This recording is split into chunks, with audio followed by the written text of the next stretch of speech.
Le confinement nous permet de voyager.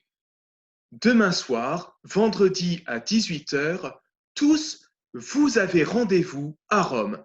Et c'est le pape François lui-même qui invite les chrétiens du monde entier à se rendre demain soir sur cette place Saint-Pierre à travers la télévision, à travers Internet, à travers la radio, pour que tous ensemble, nous fassions monter vers Dieu une immense prière pour notre monde, pour que nous soyons libérés de cette épidémie.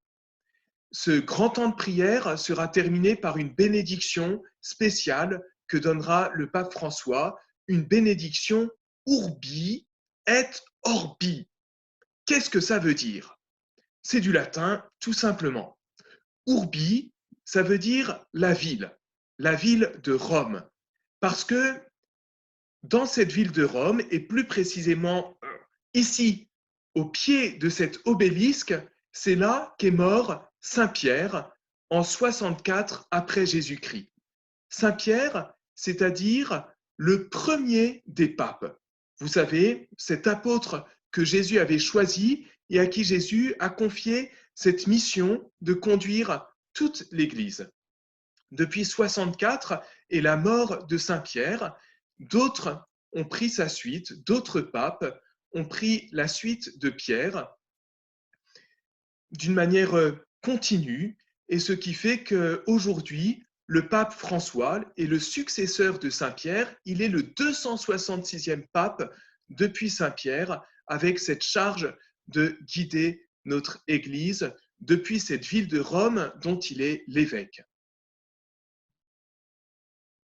Orbi, c'est-à-dire l'univers entier. Et le grand air d'ailleurs me fait de l'effet. C'est-à-dire que cette bénédiction que va donner demain le pape François est adressée non seulement à la ville de Rome, mais à l'univers entier et à tous ceux qui l'habitent, qu'ils soient croyants ou incroyants. Peut-être allez-vous vous demander, mais pourquoi le pape fait-il ça et de quel droit le fait-il? Pour comprendre, il faut que nous reprenions la Bible et que nous ouvrions ce livre absolument merveilleux, comme vous pouvez le voir.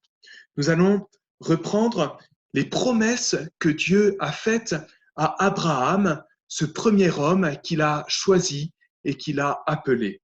Je prends au chapitre 22 de la Genèse cette promesse de Dieu à Abraham. Je te comblerai de bénédictions. Je rendrai ta descendance aussi nombreuse que les étoiles du ciel et que le sable qui est sur le bord de la mer.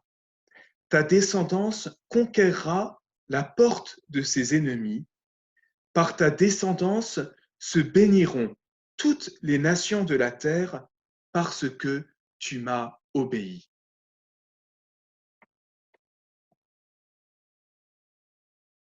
Par la descendance d'Abraham seront bénis tous les peuples de la terre.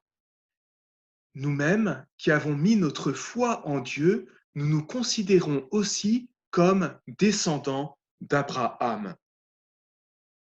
Et donc, nous considérons que par notre prière, nous pouvons porter la bénédiction de Dieu au monde entier.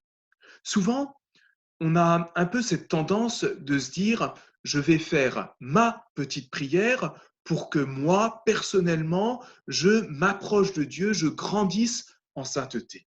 Mais c'est pas ça, la foi chrétienne. Ça, c'est une attitude individualiste. Alors que la foi chrétienne, c'est comme un sport d'équipe, j'ai envie de dire. Tous, nous faisons partie d'une même humanité. Et lorsque Jésus est venu sauver notre monde, il a voulu sauver toute l'humanité.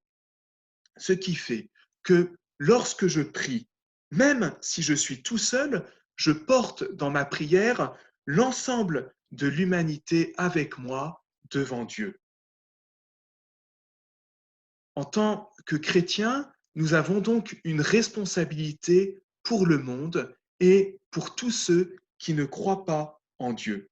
Et c'est pour cela que le pape aimerait que demain soir, tous nous nous rassemblions, plus d'1 milliard de chrétiens à travers le monde, que demain soir, en pensée, par notre prière, nous nous retrouvions tous sur cette place Saint-Pierre.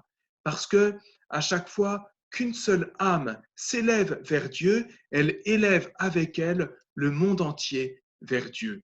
Si donc tous les chrétiens, plus d'1 milliard, se tournent vers Dieu, alors réellement, nous ferons monter tout notre univers vers Dieu et nous ferons descendre la bénédiction de Dieu sur tous les hommes. Dès maintenant, je vous invite donc à nous tourner vers Marie en prenant une des plus anciennes prières à Marie qu'on ait retrouvée. Elle date du IIIe siècle et elle est particulièrement adaptée au temps que nous vivons. Sous ta protection, nous cherchons refuge. Sainte Mère de Dieu, ne refuse pas nos prières dans nos besoins, mais sauve-nous de tout danger, Vierge glorieuse et bénie. Amen. Bonne soirée à tous et rendez-vous demain à Rome.